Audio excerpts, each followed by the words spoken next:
Luar biasa, baru saja beberapa jam yang lalu Presiden Prabowo telah memanggil Jaksa Agung dan semua jajaran Jaksa Agung Muda. Hal ini adalah bentuk komitmen Pak Prabowo untuk menepati janjinya demi memberantas para koruptor yang masih berkeliaran di Indonesia dan demi mewujudkan negara kita Indonesia yang bersih.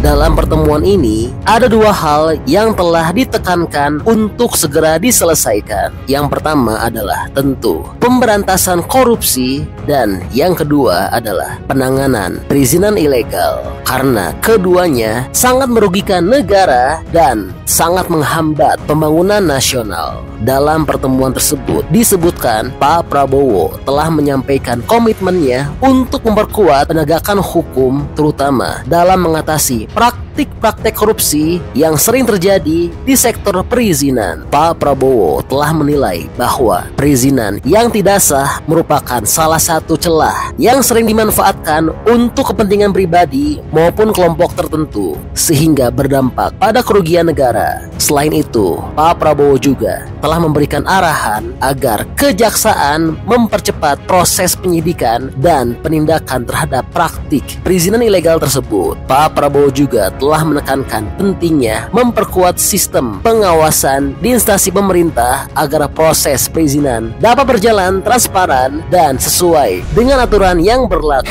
Wah, luar biasa ya. Tentu pertemuan ini merupakan tindak lanjut dari pidato hebat Pak Prabowo sebelumnya yang telah menyatakan ingin betul-betul memberantas korupsi di tanah air. Baik sebagai pengingat kembali atas apa yang disampaikan oleh Pak Prabowo dan sebagai bukti bahwa Pak Prabowo bukanlah sekedar omong-omong belaka. Baik, mari kita saksikan sama-sama pidato hebat Pak Prabowo yang menjadi dasar tindak lanjut pertemuan hari ini dengan Jaksa Agung dan semua jajaran Jaksa Agung Muda. Ini, saudara-saudara, pemerintah yang saya pimpin tidak ragu-ragu. Kita berpegang kepada Undang-Undang Dasar 45. Kita berpegang kepada cita-cita pendiri bangsa Indonesia. Kita berniat baik, kita ingin memimpin bangsa ini dengan pemerintah yang bersih. Itu keinginan kita dan itu tekad kita. Dan insya Allah dengan kehendak dan tekad yang baik, insya Allah kita akan mencapai. Indonesia harus mempunyai pemerintah yang bersih. Indonesia harus memiliki pemerintahan yang bersih. Saudara-saudara, berkali-kali di setiap kesempatan saya bicara, kita harus hentikan kebocoran-kebocoran, menghentikan. Dan sekali lagi saya ingatkan, aparat pemerintah sangat menentukan. Aparat pemerintah sangat menentukan kebocoran-kebocoran untuk dihentikan. Penyelundupan dari luar ke dalam, penyelundupan dari luar ke dalam adalah membahayakan kedaulatan Indonesia. Penyelundupan tekstil mengancam industri tekstil kita, mengancam kehidupan ratusan ribu pekerja kita. Saya nanti akan cari ahli-ahli hukum, apa wewenang yang bisa saya berikan kepada aparat. Apa kapalnya ditenggelamkan? Tolong para profesor di pemerintah saya tolong kasih saya ya masukan. Nanti saya dibilang nggak ngerti hukum lagi. Tapi kalau dia mengancam kehidupan rakyat Indonesia, kalau perlu kita tenggelamkan kapal-kapal itu. Dan saya mohon ya, kalau sudah jelas melanggar, jelas mengakibatkan kerugian triliunan, ya semua unsurlah, terutama juga hakim-hakim ya, vonisnya jangan terlalu ringan lah.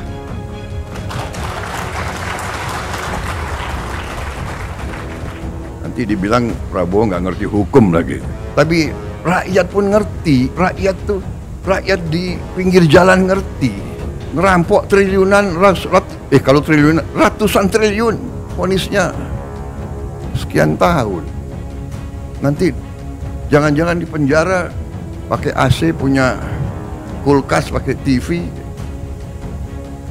Tolong Menteri Pemasarakatan ya, Jaksa Agung naik banding nggak? Naik banding ya? Naik banding. Vonisnya ya 50 tahun begitu kira-kira itu. kita semua, mari kita kembali ke jati diri kita, kembali ke 17 Agustus 45, cita-cita pendiri bangsa kita. Saya tidak mau nyalahkan siapapun, ini kesalahan kolektif kita. Mari kita bersihkan. Makanya saya katakan, aparat pemerintahan kita gunakan ini untuk membersihkan diri, untuk membenahi diri sebelum nanti rakyat yang membersihkan kita. Lebih baik kita bersihkan diri kita sendiri. Rakyat Indonesia sekarang tidak bodoh, mereka pinter-pinter. Semua orang punya gadget, sudah lain. Ini bukan 30 tahun yang lalu, ya kan? Ini bukan 20 tahun yang lalu.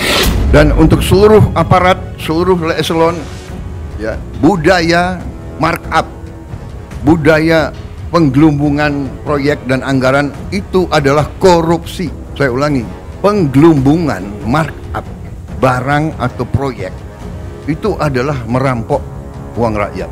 Kalau bikin proyek yang nilainya 100 juta, ya 100 juta. Bikin rumah 100 juta, ya 100 juta. Jangan 100 juta dibilang 150 juta. Budaya ini harus kita kurangi, saudara-saudara. Bukan kurangi, maaf, harus kita hilangkan. Saya tidak akan ulangi angka-angka. Saudara sudah sering dengar ceramah saya, ya, apa itu ICOR, Incremental Capital Output Ratio kita terlalu tinggi. Kenapa? Ya, kebocoran. Saya juga tidak akan paparkan di sini laporan-laporan yang saya terima, kebocoran-kebocoran, kehilangan uang dari judi online, dari penyelundupan, dari illegal mining, dari illegal logging, dan sebagainya.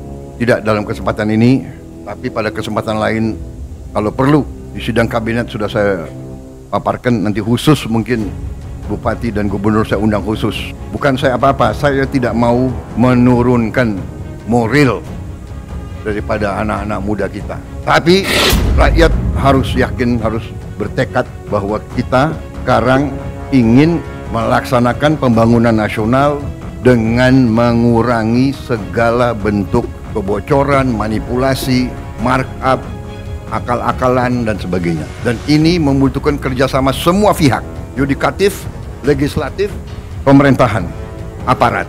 Semua kita harus kerjasama. Tadi saya katakan, rakyat kita itu bukan rakyat yang bisa dibohongi terus. Sudah jelas kerugian sekian ratus triliun, vonisnya seperti itu. Ya, ini bisa menyakiti rasa keadilan. Ada yang curi ayam dihukum berat, dipukulin. Saya kira demikian yang ingin saya sampaikan, saudara-saudara. Terima kasih. Musrem Bangnas laksanakan dengan sebaik-baiknya. Terima kasih para gubernur. Saudara-saudara adalah pemimpin yang paling dekat sama rakyat. Saudara yang paling dekat, para bupati yang paling dekat, yang paling tahu masalah. Insya Allah dengan kita ngelola dengan baik, penghasilan untuk negara akan baik, real, dan tidak terlalu lama. Kita dengan tadi program digitalisasi, dengan e-government, dengan e-katalog, dengan GovTech, kemungkinan untuk penggelembungan yang gila-gilaan sudah sangat sulit, Di semua KL kita akan melihat nanti hasilnya. Demikian yang ingin saya sampaikan, saudara-saudara sekalian. Saya optimis, saya yakin bahwa kita akan berbuat baik dan kita akan bikin kaget semua pihak luar negeri. Wah, luar biasa ya apa yang disampaikan oleh Pak Prabowo. Ya, jadi ini kabar terbaru untuk tanah air. Nah, kalau menurut teman-teman kira-kira bagaimana pendapatnya setelah mendengar pidato terbaru dari Pak Prabowo ini? Teman-teman seneng gak dengernya? Atau jangan-jangan punya pendapat lain? Bantu dong berikan pendapat beserta alasannya di kolom komentar ya. Karena tentunya pendapat hebat dari teman-teman berpotensi besar untuk tersampaikan ke pemerintah. Oke, jadi itu adalah info update untuk Presiden Prabowo.